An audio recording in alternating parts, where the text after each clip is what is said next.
आज हम शुरू करेंगे सॉल्यूशन।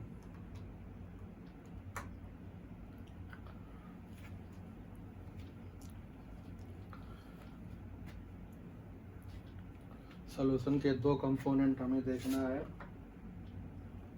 एक देखना है सॉल्यूट, एक देखना है सॉल्वेंट। तो शुरू करने से पहले कुछ चीज़ें जो है इम्पॉर्टेंट है, जानना ज़रूरी है। तो सॉल्यूशन चैप्टर जो है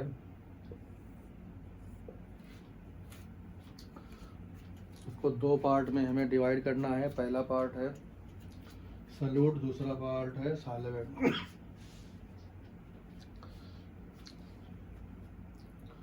सॉल्यूट जो होगा हमारे पास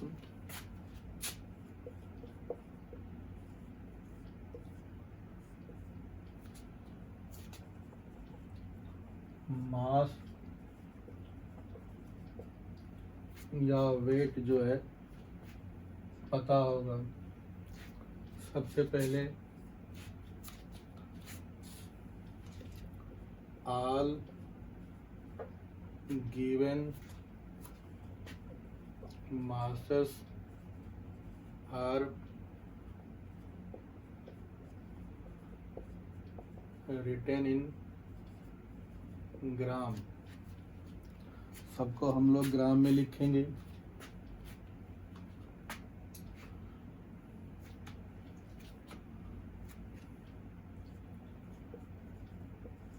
सॉल्वेंट जो होगा वो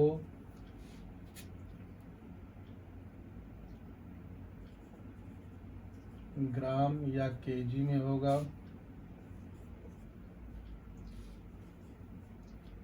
ml cc में होगा। इसका मास होगा, इसका वॉल्यूम होगा, या लीटर या डीएम क्यूब दिया होगा, ये भी वॉल्यूम में होगा। तो फार्मूले में हमें मैक्सिमम लगाना होगा।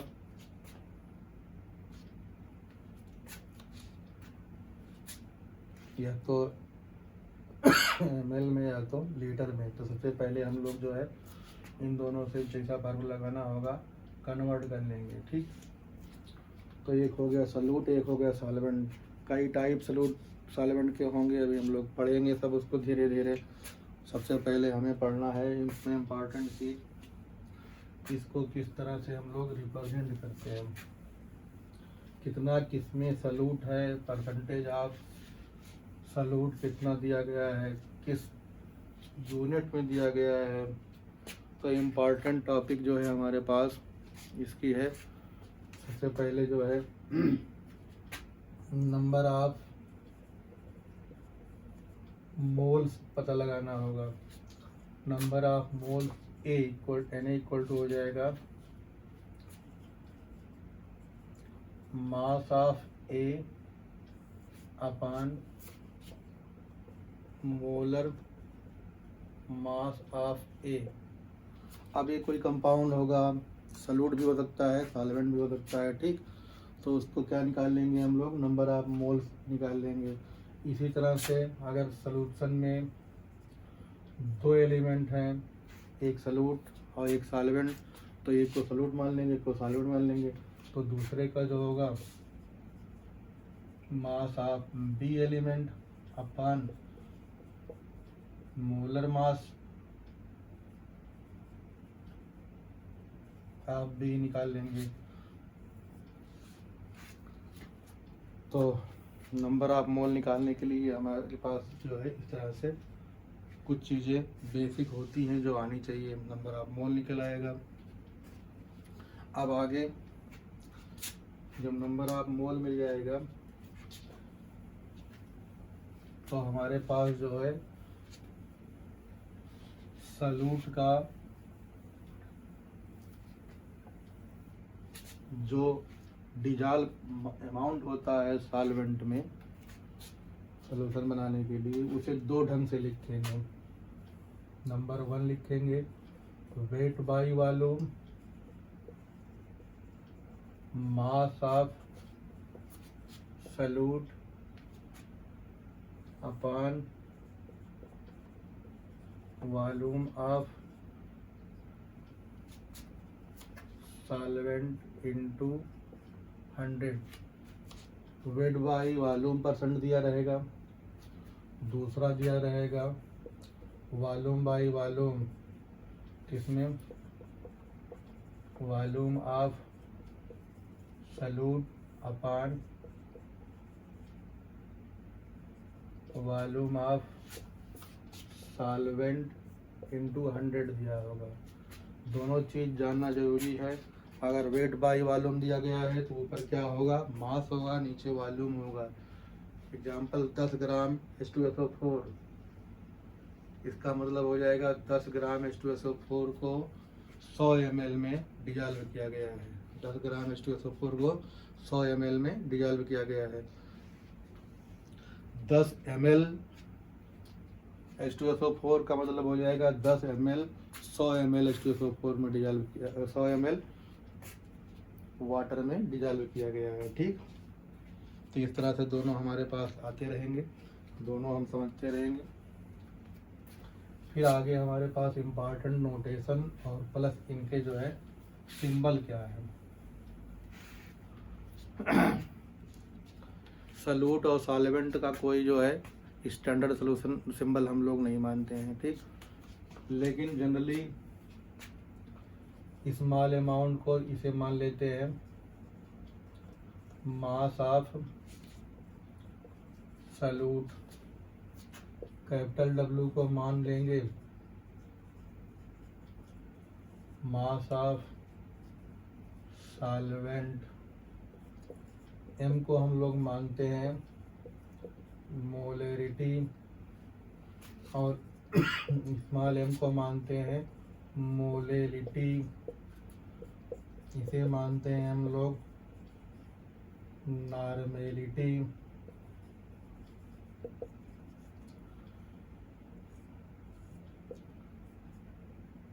इसे हम लोग मानते हैं मोल फ्रैक्शन, इसे मानते हैं फॉर्मेलिटी, M डैश को मानेंगे मॉलिक्यूलर मास ऑफ सॉल्यूट। ये इम्पॉर्टेंट है, मॉलिक्यूलर मास या मोलर मास ऑफ सॉल्यूट को M डैश माना गया है क्योंकि सॉल्यूट का ही सब कुछ करना पड़ेगा। सॉल्वेंट के लिए जो है उतना इम्पॉर्टेंट नहीं है, इसलिए जो है मास ऑफ सॉल्यूट और मॉलिक्यूलर मास ऑफ सॉल्यूट दोनों इम्पॉर्टेंट हैं। M डैश को क्या मानेंगे, मॉलिक्यूलर मास ऑफ सॉल्यूट। अब जब इसमें आएगा तो 2 और D डेंसिटी ऑफ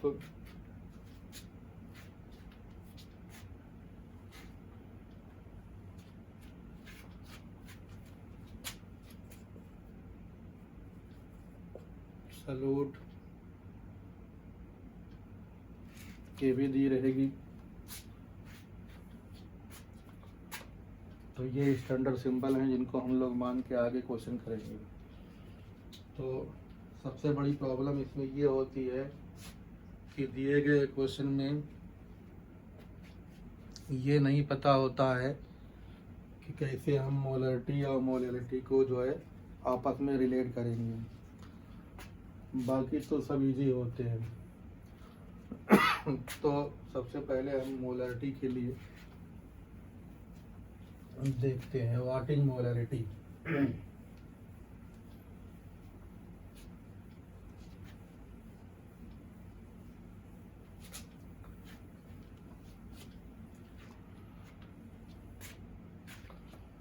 मोलरिटी या सॉल्यूशन चैप्टर पढ़ने के लिए बेसिक टूल ये होता है कि हमारे पास बेसिक नॉलेज पता होना चाहिए।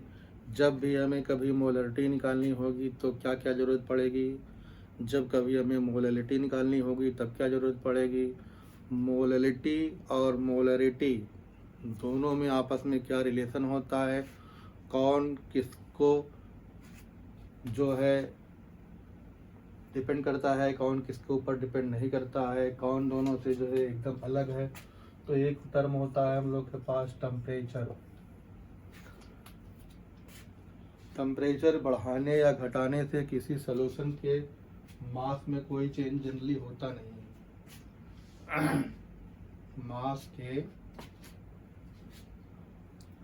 चेंजिंग में सिग्निफिकेंट इफेक्ट हमें देखने को मिलता नहीं है। लेकिन अगर हम लोग टेम्परेचर बढ़ाएं तो V जो होता है ये इंक्रीज होता है, टेम्परेचर घटाने से V जो है डिक्रीज होता है। तो dose quantity which directly linked to volume is dependent of temperature। It means जिसमें V आता है वो टेम्परेचर से डिपेंडेंट है और जिसमें V नहीं आता है वो टेम्परेचर से इंडिपेंडेंट है।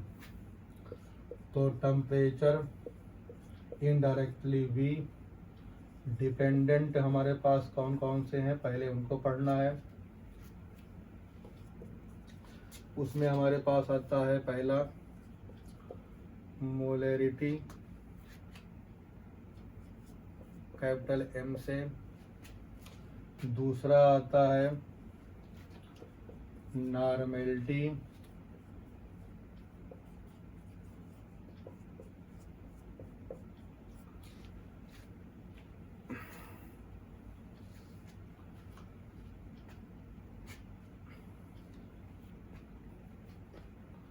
और टेम्परेचर इंडिपेंडेंट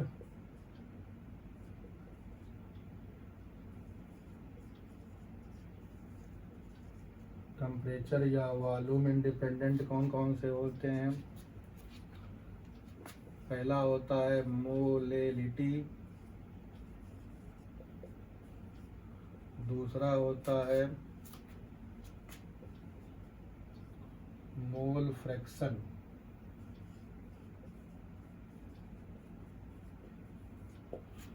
और चीज़ें इसमें हम ऐड करेंगे लेकिन हम चार चीज़ के बारे में पहले बता रहे हैं। टेम्परेचर डिपेंडेंट मोलरिटी और नॉर्मेलिटी, टेम्परेचर इंडिपेंडेंट मोलरिटी और मोल फ्रैक्शन। इसमें मोलरिटी में जो है वॉल्यूम आता नहीं है, इसीलिए जो है हमारे पास ये इंडिपेंडेंट है और ये डिपेंडेंट है। बाकी जो है आगे हम लोग इसमें देखेंगे कौन कौन से टर्म और ऐड होंगे, कौन से नहीं ऐड होंगे, क्यों होंगे। तो टेम्परेचर डिपेंडेंट क्वांटिटी, मोलरिटी और normality, temperature independent quantity, molarity और mole fraction.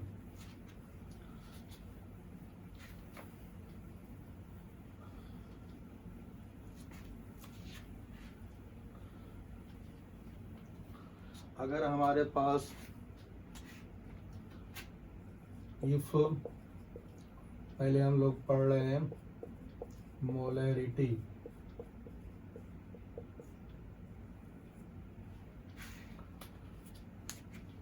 if we are provided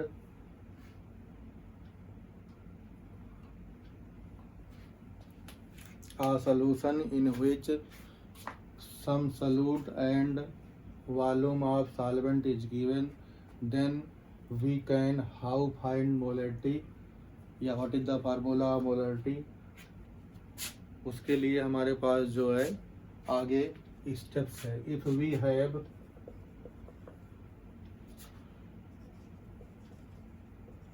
gram solute dissolved in VmL of solvent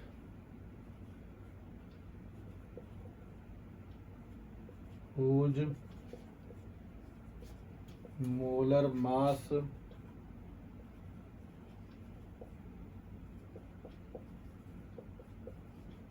is m dash, then we have तो हमारे पास कहा क्या गया है, अगर कोई स्मॉल डब्लू मास जो है ग्राम सॉल्यूट डिजॉल्व हो VmL of solvent,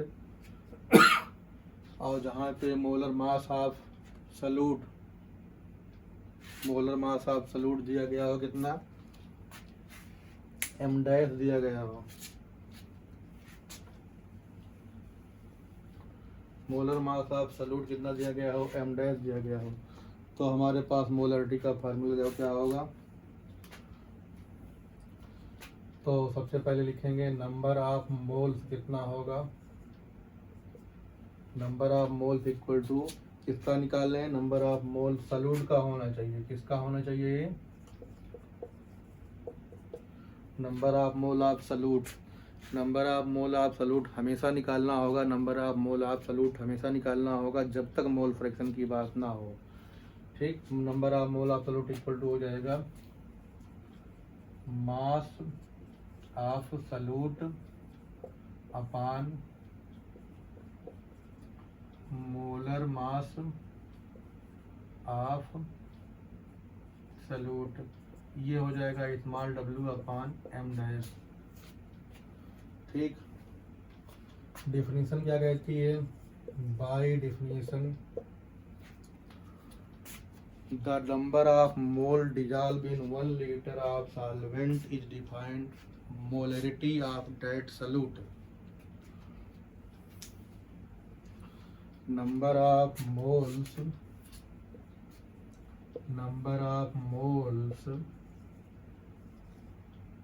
dissolved in 1 liter of solvent, ये क्या कहलाती है, मोलरिटी कहलाती है। तो मोलरिटी इक्वल टू हो जाएगा फार्मूले से नंबर ऑफ मोल्स किसका, सॉल्यूट का, नीचे क्या करेंगे बताओ, volume of solvent in litre, volume of solvent किसमें होना चाहिए, लीटर में। अब property of conversion of unit लगेगी इसमें, property of conversion of unit लगेगी। अगर सबसे पहले हमारे पास मास जो दिया गया है ग्राम में, तो मोलर मास ग्राम में होगा, नंबर ऑफ मास मोल निकालने के लिए नो कन्वर्जन। ठीक, अगर कभी मास हमारे पास केजी में दिया हो तो नंबर ऑफ मोल निकालने के लिए उसे ग्राम में बदलना पड़ेगा। जैसे वाटर के केस में होता है, वाटर अक्सर दिया रहता है 1 kg, तो 1 kg अगर वाटर दिया होगा तो उसको जो है 1000 से मल्टीप्लाई करके ग्राम बदल लेंगे, फिर जाके 18 से डिवाइड करके number of mole of water निकालेंगे। ठीक, इसी तरह से वॉल्यूम अगर हमारे पास लीटर में दिया है तो कोई प्रॉब्लम नहीं, वॉल्यूम किस में दिया गया रहेगा, ml में, उसे 1000 से डिवाइड करेंगे। तो हमारे पास ये फार्मूला दिखाई कुछ इस तरह पड़ेगा, molarity equal to small w upon m dash, यहाँ पे हमारे पास स्मॉल v इंटू 1000। तो ये हमारे पास फार्मूला जो होता है इस तरह से हो जाता है। किसी की मोलरिटी निकालने के लिए W इक्वल टू हमारे पास हो जाएगा m डैश v अपान 1000, ये हो जाएगा। ठीक, तो हमारे पास जो है मोलरिटी निकालने के लिए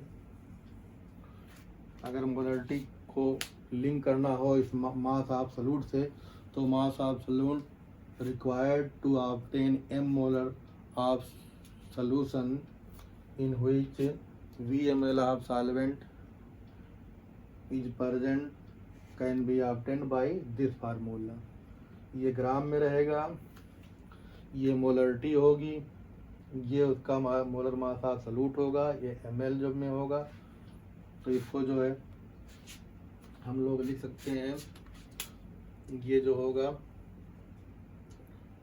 मोलरिटी होगा, ये जो है हमारे पास इस तरह दी रहती है 0.101 0.1 m समथिंग, ये मोलर मास होगा।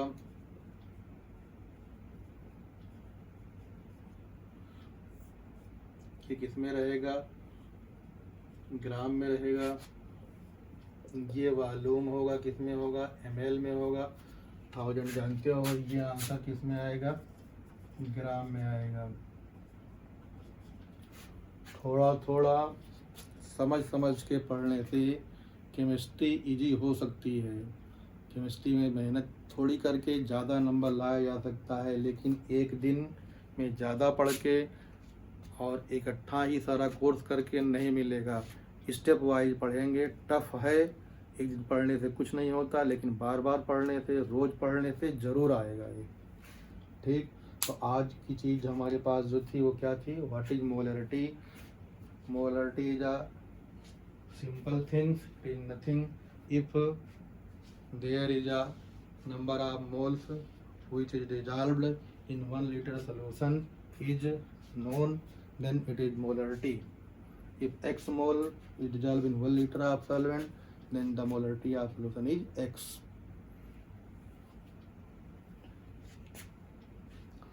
अब मोलरिटी के कुछ क्वेश्चन जो है आगे करेंगे।